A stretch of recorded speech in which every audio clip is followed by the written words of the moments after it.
नमस्कार, S prime न्यूजमध्ये आपल्या सर्वांचं स्वागत। आषाढी यात्रेसाठी लाखो भाविक पंढरीत दाखल होणार आहेत। मात्र चंद्रभागा नदीमध्ये प्रशासनाचं अपूर्ण नियोजन असल्याने भाविकांच्या जीवाला धोका निर्माण झाल्याचं दिसून येतंय।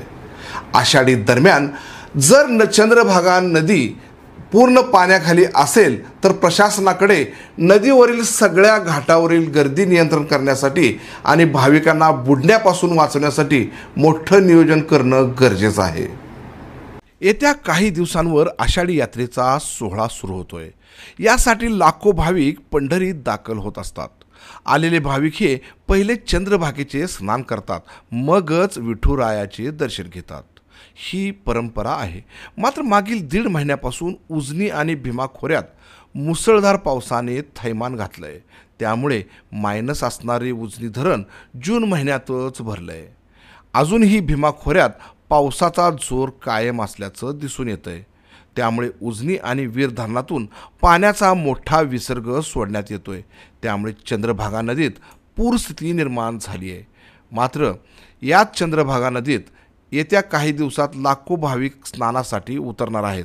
यासाठी प्रशासनाकडे कोणतंही मोठं नियोजन नसल्याचं दिसून येतंय। येत्या 4 दिवसांवर आषाढी यात्रेच्या सोहळ्यासाठी लाखो भाविक येणार आहेत।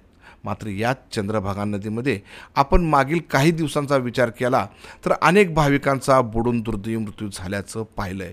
ही परिस्थिती मोजके भाविक असताना घडू शकते, तर लाखो भाविक दाखल झाल्यानंतर नियंत्रण करण्यासाठी प्रशासनाकडे 4 बोटीशिवाय कोणतीही आपत्कालीन सुविधा नाही।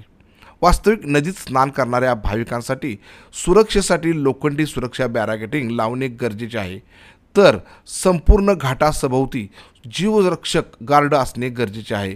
तर घाटावर चेंगराचेंगरी होऊ नये यासाठी एकेरी वाहतूक देखील करणे गरजेचे आहे। तर गर्दीवर नियंत्रण ठेवणारे पोलीस पथके असणे देखील तितकेच गरजेचे आहे।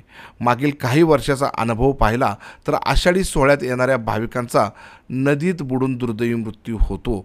मात्र अशा मृत भाविकांचे मृतदेह गावाबाहेर सापडतात। मात्र त्यावेळी प्रशासन हे दुर्लक्ष करते।